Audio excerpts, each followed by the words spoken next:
So now we want to get into the idea of factoring polynomial. If you think about factoring, it reverses the multiplication process or undistributes a common factor.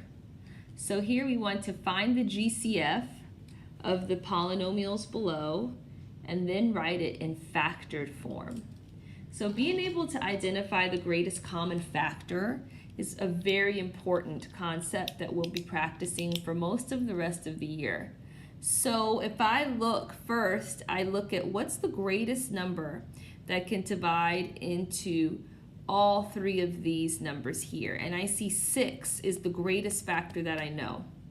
One thing that we want to keep in mind is always factor out a negative GCF if your leading coefficient is negative.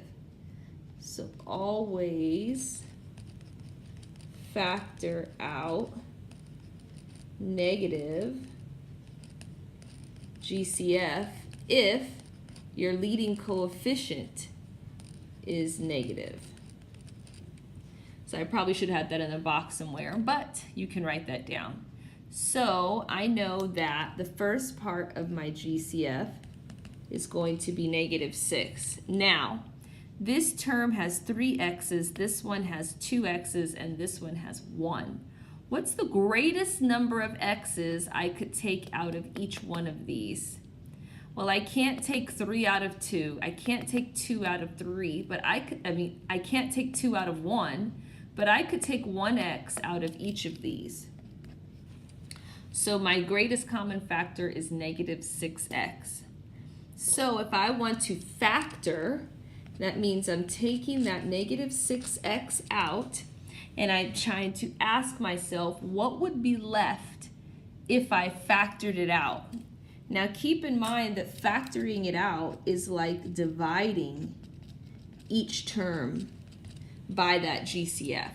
So you don't have to write this step unless it's helpful.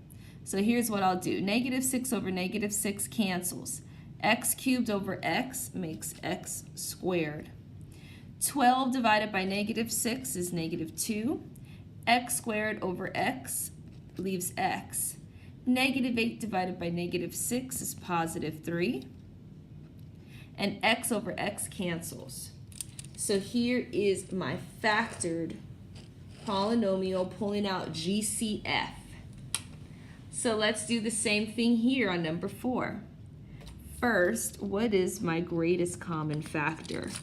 So once again, I see that my leading coefficient is negative.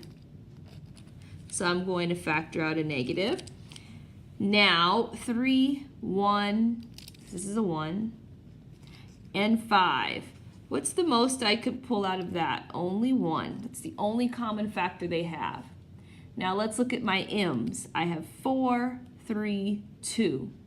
The most I could take out of 4, 3, and 2 is 2. 2, 1, 1. That's going to pull out into the 1. So you take your lowest exponent. So now if I factor, that means I'm pulling out -1 m squared into the first, and I want to see what's left over. So that's the same as dividing or undistributing this term from each term. So -3 divided by -1 is 3. M to the 4th divided by m squared leaves m squared. N squared over n simplifies to be n. 1 divided by -1 is -1. M squared divided by, m to the 3rd divided by m squared divides to be m. And then n over n cancels. And then -5 divided by -1 is +5. M squared over m squared cancels, n over n cancels. So this is my factored out GCF. So we will practice this in class.